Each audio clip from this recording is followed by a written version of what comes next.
Hello, and welcome to another episode of Ask Adam Live.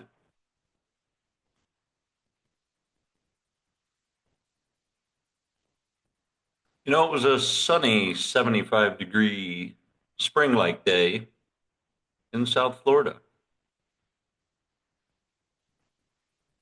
We'd been planning for the past 2 weeks on this endeavor, this trip, expedition. It was going to occupy us all the way until the end of October of this year. It was on the given day that was set on the calendar that we were going to set sail. Alarm set for 5 a.m., cast off at 6. It was on that morning that I awoke with the alarm at 5, took care of my personal things, got dressed in my crew uniform,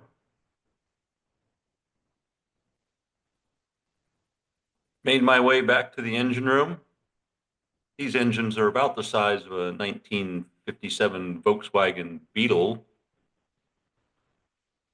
Twin diesel engines actually having their own room of their own. Check for leaks, check fluid levels, check the belts, everything good. Push the silver button that says start. Engages the power to the starter.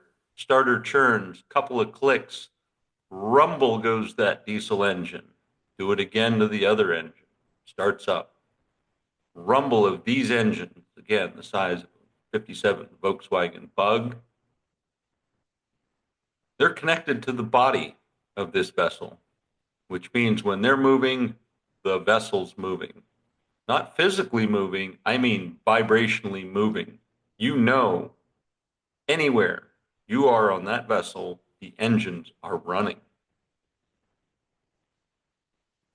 Now, simply being on deck or having a view out the window, you can observe that the vessel is moving in a direction, but you know it's running. Clock's a counting, the engines get warm. It's about a 15 to 20 minute process of these engines rumbling and coming up to their operating optimal temperature, at which time signal to the captain that temperatures have reached that location, as most of the important gauges are down right next to the engines in the engine room. You have a few references up in the helm, which is where they operate the vessel via the captain or first mate. But the critical ones, the ones that will truly tell you something, are down there in the engine room. So you know exactly when you're at optimal operation temperature. Signal to the captain again. Engines are ready. We can cast off. Now, the captain had an interesting routine. I think it was part of the excuse of possibly smoking. But at the conclusion of a cigarette, would throw it down into the water. See which direction the current was going, the tide. Even if you can't see the moon, it's still moving water around the planet. Check the direction, give the signal, all's clear, time to cast off. Stern line, stern spring, bow line, bow spring. You're casting off. We are now physically moving about the water freely, as we are now completely detached from the dock, moving with the current as well as with our own propulsion. We are heading downriver, as they say, the direction towards the inlet. You're moving away from the inlet, it's upriver. If you're towards the inlet, it's downriver. We're heading downriver through the Intercoastal Waterway in the great city of Fort Lauderdale, Florida, heading to the Port Everglades Inlet. The season is beginning. We're loaded with fuel. We're loaded with food. We're loaded with crew. We're loaded with an agenda, like I said, going to last till the end of October, bringing us back to our home port, West Coast, Florida. We cruise out through the harbor, no hesitation, out through the inlet, a nice 3 to 5 foot swell of the ocean, waves coming directly at us from the east. And we're churning now, 12 knots, top speed, out of the inlet. We're moving along. We're committing to this schedule we have on the calendar. It is a beautiful day. Sun is just peeking the horizon. Couldn't ask for better weather.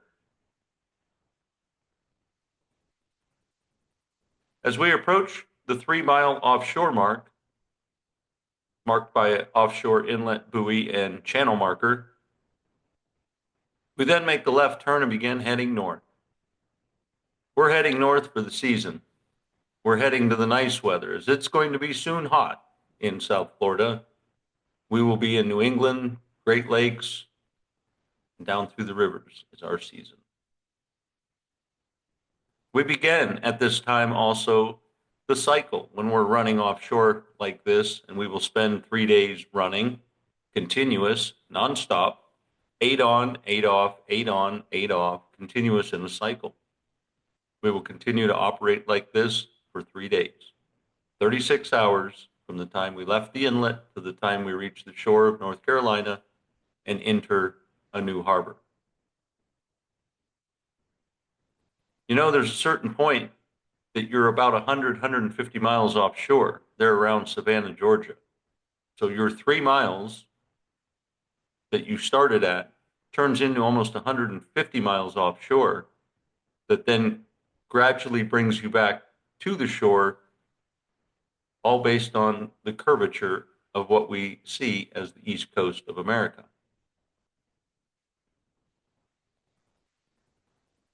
You know, during the 3 day journey, you're constantly looking at not only the engine, how it's operating, that it is operating and staying within the thresholds of its operation.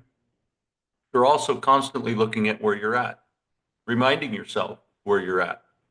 In today's technology, it's quite easy with satellites and GPS.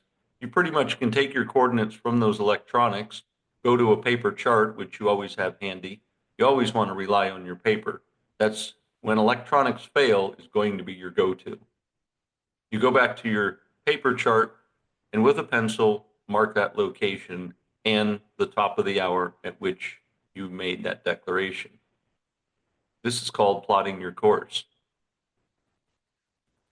Continuously, you'll see marks along this line that demonstrate our course along the East Coast, our course that's relatively straight as opposed to the East Coast, which is curved. 3 days later, we reach the coast of North Carolina. We come into our port, we tie up. Everyone's eager to get off the boat. We've been running for 3 days. Sleep, work, the motion of the ocean, the rumble of the engines. You get used to it. It has a hypnotic rhythm.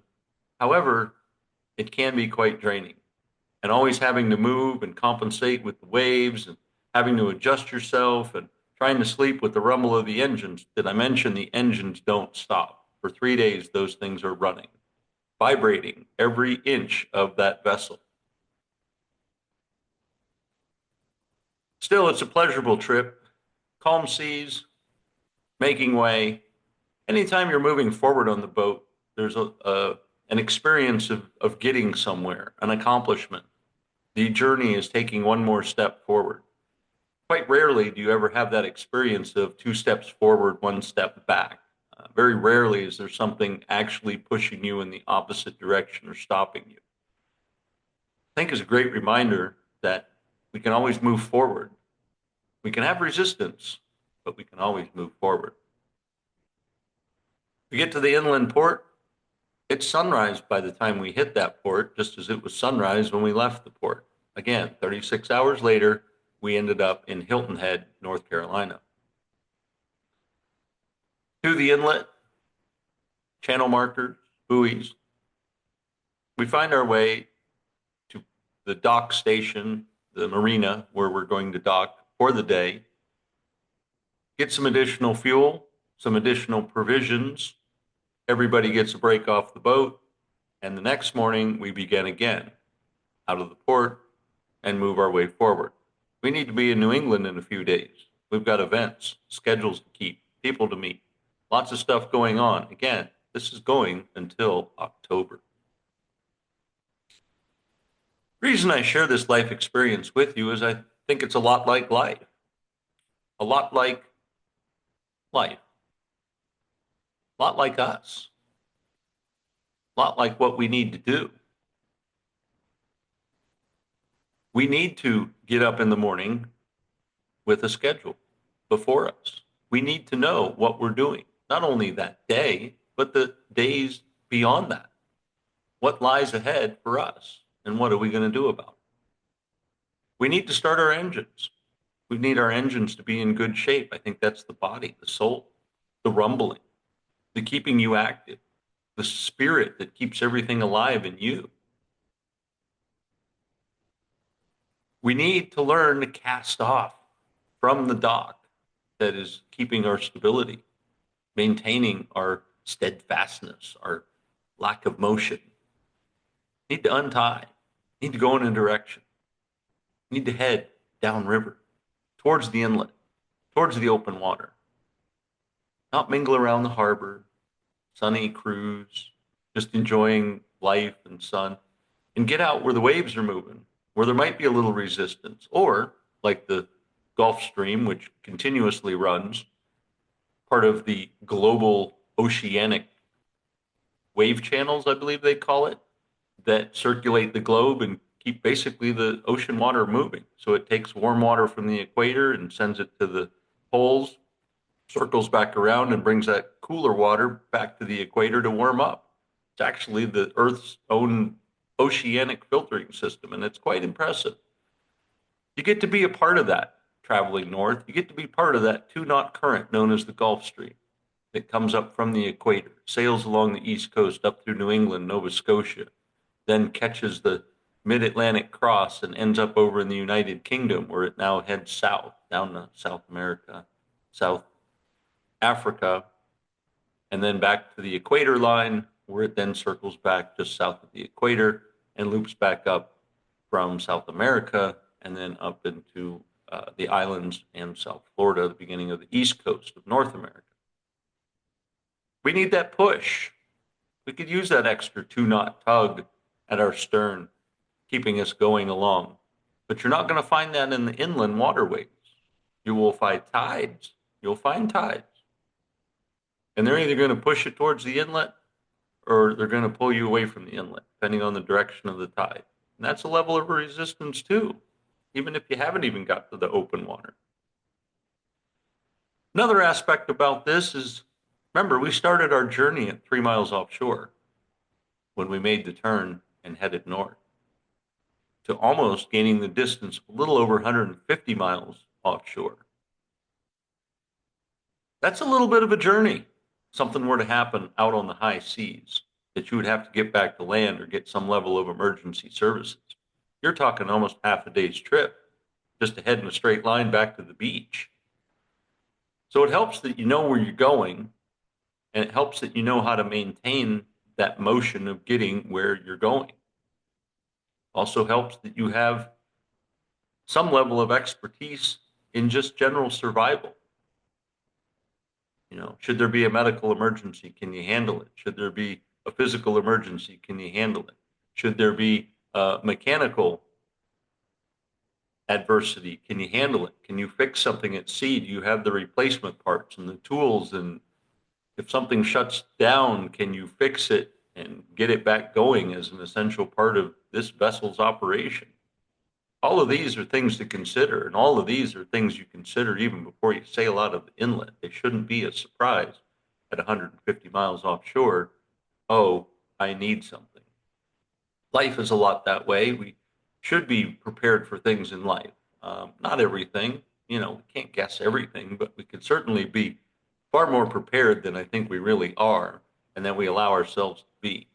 There's a certain gap, I think, in today's generation or previous generations that have lost this concept of being prepared and having the knowledge of how to repair or fix something or how to maintain or how to keep going. But this is life. This is very much like life, is when something happens, how do you pivot towards the resources to fix that which you need to repair and continue moving in a forward direction without allowing it to stop you?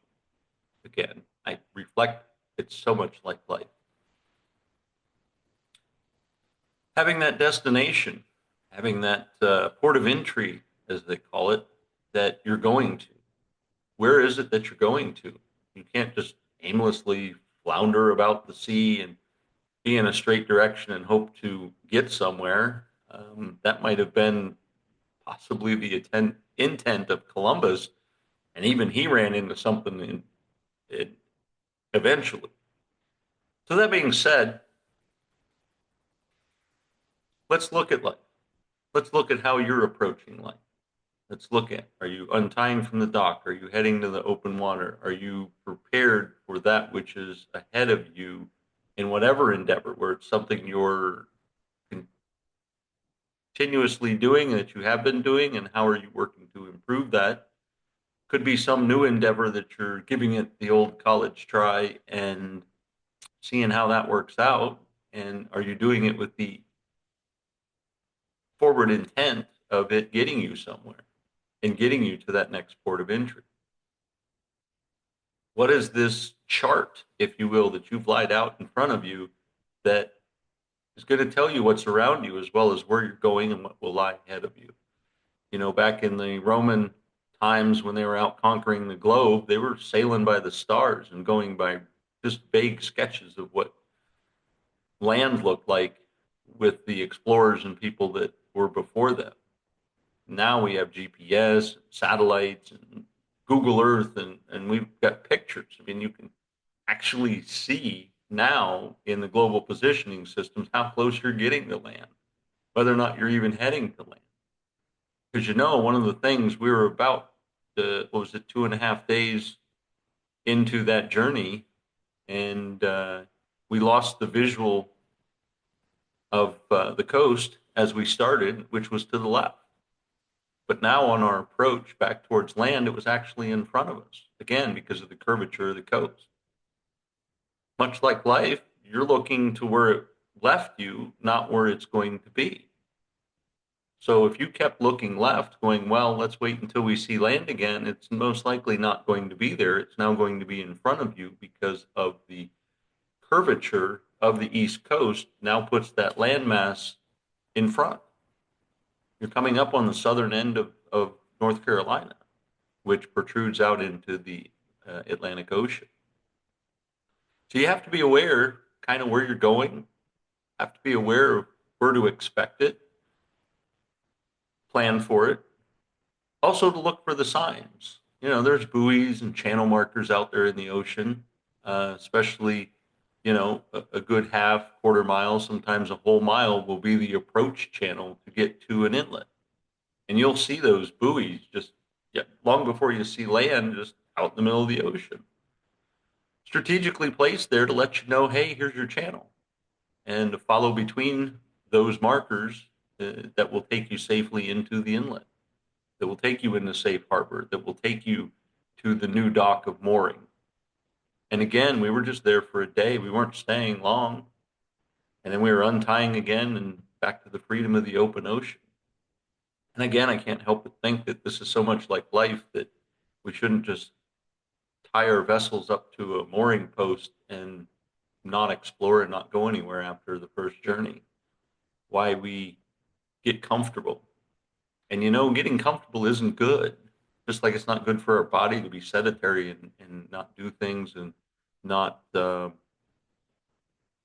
keep ourselves healthy and maintained.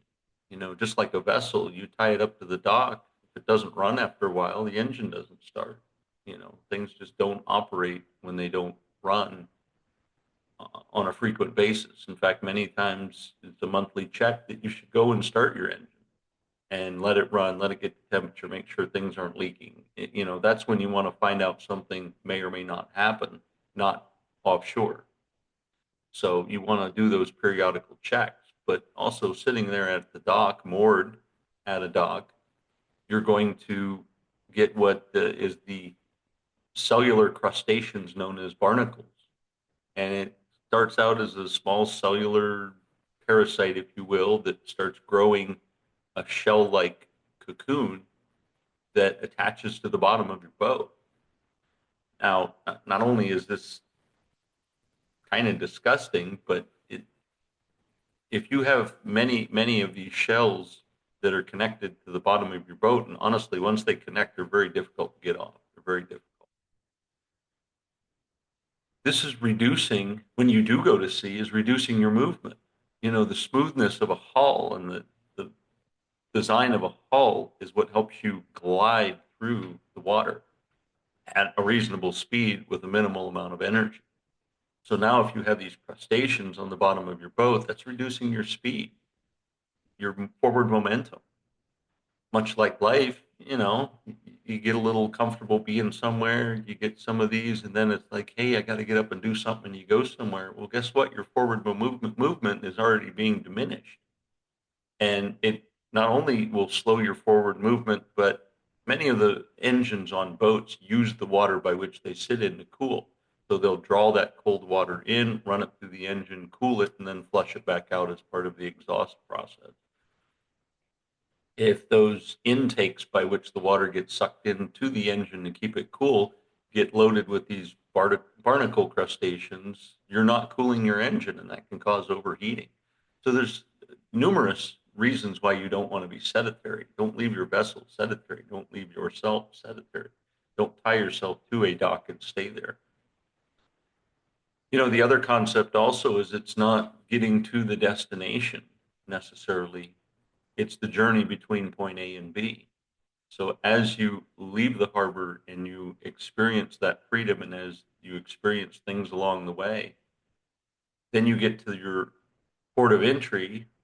It's just a pause in your journey, not where you're going to stop or stay or, you know, build your house. I mean, if you want to stay on land, great. But this analogy is more referring to water and life.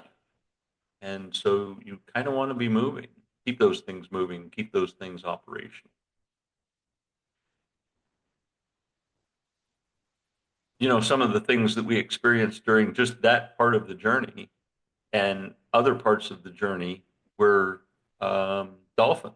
They like to get in front of the boat and ride the waves. They like the mild pressure that a moving boat creates, almost negative resistance of energy for a dolphin, and they can actually travel more ground with less physical energy from them, as well as they love to play. And they can play in this current of the waves, and they jump and twirl, and they'll smile, you know, turn their head, smile at you if they see that you're hanging over the bow and looking at them. Whale watching off the coast of Massachusetts, just seeing some amazing sunrises and sunsets out in the middle of the ocean where there's nothing blocking it. There's no shadows. You get to see the proverbial green flash, as they say, which is the sun falling just below the horizon, and its sunlight or sun rays just pierce through the blue surface of the globe. And they call that the green flash. It literally sparks a flash of green, and then the sun sets. It many times it's hard to see, especially for moving, but if all the conditions are right, you can see something like that. And again, I think that those are the markers that remind us, hey, this is east, this is west. We know which way that direction is based on our direction. We can look at the compass and we can follow our charts. But you have to have some level of intention of where you're going, and you have to be in the mindset that you're going to untie from the dock and you're going to move forward into life. I think it's a great metaphor. It's gotten me through many things because you can learn things where you're at, you can experience things where you're at, but I think you can experience it at a much higher rate and level if you're out moving around, if you're out just being in the things. You can also experience not seeing things. not seeing the green flash. I remember we were in the middle of a rainstorm when the sun set and it went dark, and the rain kept falling, and it was quite fierce. And not being able to see it got interesting. But as that storm approached towards sunset, not being able to see a half a mile in front of you was also very concerning because you can't see the horizon. It's just clouds and rain, and everything is a very light gray. But knowing where you were, knowing where you're at, and knowing where you're going all gave you the reassurance that you were okay and that you were going to get through it because you were moving in one direction and the storm was moving in the other. And eventually you were going to surpass the elements of that storm and be back to the calm seas, which the rain does uh, create at a certain point, does create a little bit of a calm sea just because of the back bill, if you will, of the motion of the wind. The wind and the energy is all part of that storm. So when it is moving away, it creates that quiet void, and that usually offers some really nice, calm seas. I guess I share all this with you just to say, where are you at in life? Where are you at today? Are you still tied to the dock? Do you have some barnacles on the bottom of your boat? Um, Maybe you untied from the dock a few times and went out to the harbor, looked at the inlet, got intimidated by some choppy seas, and turned around and went back and said, maybe another day. I'll try it another day. Maybe it was raining when you left the port and you were like, yeah, I don't, today's not a good day. I want sunshine and calm seas. And hey, who doesn't? But it's not every day that we can have that. So you got to press forward. Do you even have a plan? Do you have a schedule? Do you have this plotted out where you want to be in the next 3, 5, 10 years in your life?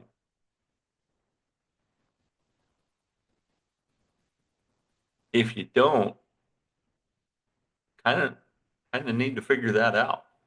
And I'm not here to beat you up, not here to chastise you. We all have been there. Either you on your way there, you're currently there, or you've successfully retired from that position and now you're on your next journey. That again has its ups and downs and thrills and adventures and whatnot. Each one of them are very different, but they're still there and we're still going to encounter them. So is that keeping you from getting out of the harbor?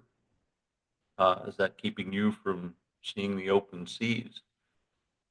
Maybe is that you that instead of making the left turn and heading towards the direction, you get out to the open water. Waves are a little choppy, you're feeling good, but man, you start looking behind you. And if you don't see land, you're concerned. You don't see where you've been. You're more concerned about getting back there. Then, you know, that could be difficult as well. So where are you at? And it's okay. Wherever you're at, I guess the big part of this is just acknowledging where you're at and at which time you can then move forward to say, well, here's where I want to go. And how do I do that? By resourcing the tools that are available to you, such as GPS, utilizing the tools that are in front of you, such as navigational charts. Wherever you're going, someone is most likely to have been there. In fact, America has been around for 200 years. The planet's been around for quite a while. People have circumnavigated most of the oceans. We've been able to map the floor. There's people that have been there, that have done that. You're not new. We've gone to Antarctica. We've explored the North Pole. We've been to the farthest reaches of Alaska. I don't think there's a solid inch of this planet that nobody has been on. So that being said, I think that's a great metaphor for whatever you want to do. Somebody's done it. Now, is it a particular unique thing? Okay, yeah, sure. That's a little different. But I guarantee you the path and the chart to take you to that location is the same chart someone else used. When ships travel on those shipping corridors, as they call it, shipping lanes, they do travel roughly in the same pathway, but the ocean's moving and they're moving. So it's not always the same. So you can follow the charts and you can follow those navigational highways and shipping lanes, but maybe you're to the left of the lane or to the right of the lane. Um, maybe you're in a sailboat where you're catching the wind, so you're having to tack, which is left sailing, right sailing, left sailing, right sailing. So you're in a zigzag fashion, but you're still moving in a forward direction. It's just not a straightforward direction. You're tacking left to right, and moving in that forward direction. Nonetheless, you're moving, and you've utilized the tools to do so. Maybe it's finding the tools. Maybe it's being shown where to look for the tools. Maybe it's being encouraged that you too can do it. You have a great idea, you just don't know where to start. You have an intention, but you don't know where to begin. And that's a little bit about what this podcast is about, is having stories and sharing a lot of life. A few metaphors, a few tales of the sea, a few other stories that I've accumulated in my diverse life of living and exploring. But it's getting out there and doing it, knowing that it has to be done and that you're the only one that can do it for you, because somebody else is going to do it, but it's not for you, it's for them. So you got to do it for you. You have to do your journey for you. You have to plot your course for you.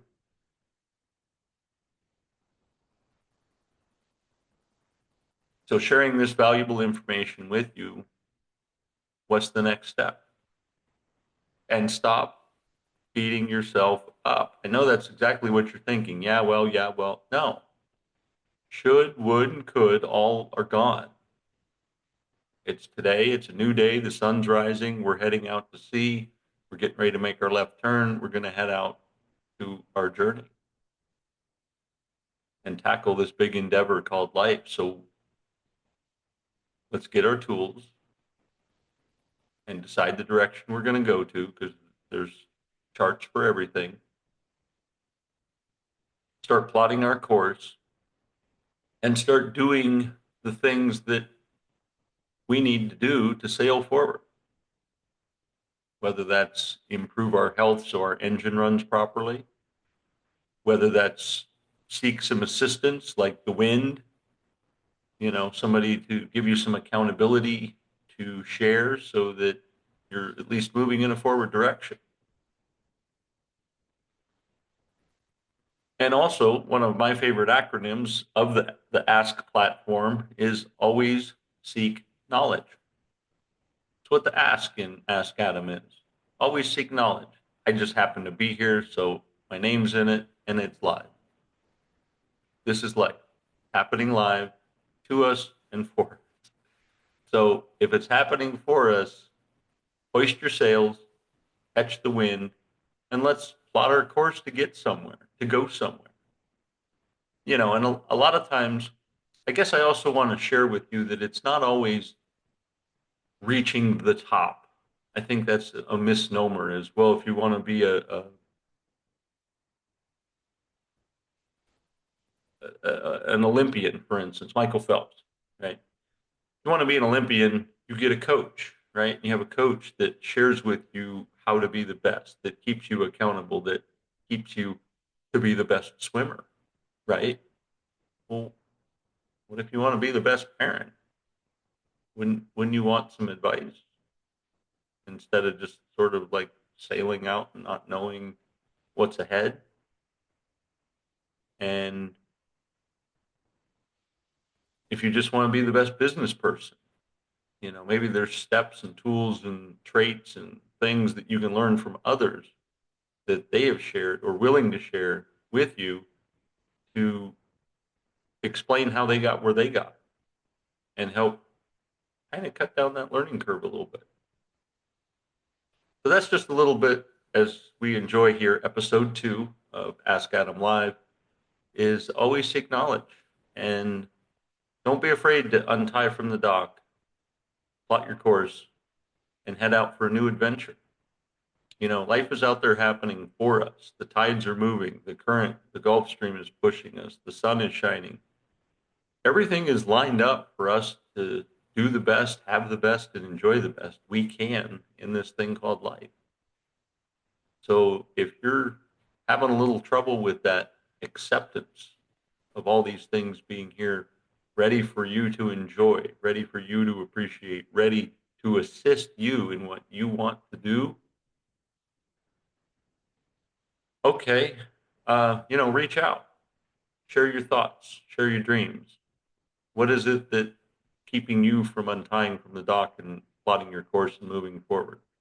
I'd certainly be happy to take a look at your life and see what it is you're thinking about doing, and just let you know that it's possible. And if it's something that I can't do directly, I can certainly connect you with someone who can, through a vast network of individuals that I've partnered with that help people get where they need to be, where they want to be, where happiness is, and to learn how to enjoy that journey once they left the dock. Well, if you've enjoyed this story and the metaphors in line with it, click like and share.